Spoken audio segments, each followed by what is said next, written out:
महिलांनी सांभाळली धुरा। ऐतिहासिक शंकरपटाच्या चौथ्या दिवशी महिलांची बैलजोडी हकलण्याची शौर्य गाथा।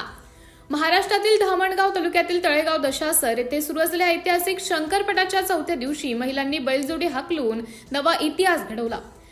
महिला कुठेच कमी नाहीत हे सिद्ध करत अनेक महिलांनी व तरुणींनी रंगे मैदानात आत्मविश्वासाने बैलजोड्या पळवत उपस्थितांची मने जिंकली। तळेगाव दशासर हा शंकरपट परंपरेने पुरुष प्रधान मानला जात असला तरी चौथ्या दिवशी महिलांनी धुरा सांभाळत बैलजोडी अत्यंत कौशल्याने हाकलल्या। काही महिलांनी अत्यल्प वेळेत बैलजोडी पळवून उत्कृष्ट प्रदर्शन केले। त्यांच्या धाडसपूर्ण सहभागामुळे शंकरपटाला एक नवे सामाजिक परिणाम लाभले। या विशेष दिवशी तालुका, जिल्हा व परिसरातून हजारो महिला प्रेक्षक तळेगाव येथे दाखल झाल्या होत्या। पुरुष, युवक व ज्येष्ठ नागरिकांनीही मोठ्या संख्येने उपस्थिती लावली। मैदानात प्रचंड गर्दी उसळली होती। पटस्थळी मनोरंजनासाठी झुले, मोदका कुवा, खेळणी, खाण्यापिण्याची दुकाने आदींची रेलचेल होती। नागरिकांनी कुटुंबियांसह या उत्सवाचा मनसोक्त आनंद लुटला। महिलांनी केलेल्या उत्कृष्ट कामगिरीबद्दल आयोजकांकडून बैलजोडी हाकलणाऱ्या महिलांना बक्षीस देऊन सन्मानित करण्यात आले। ऐतिहासिक शंकरपटाला मिळालेल्या उत्स्फूर्त प्रतिसादामुळे संपूर्ण परिसरात उत्साहाचं वातावरण निर्माण झाले आहे। सिटी इंडिया न्यूज साठी प्रतिनिधी संतोष वाघमारे, धामणगाव रेल्वे।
दिसला ना बाबू तू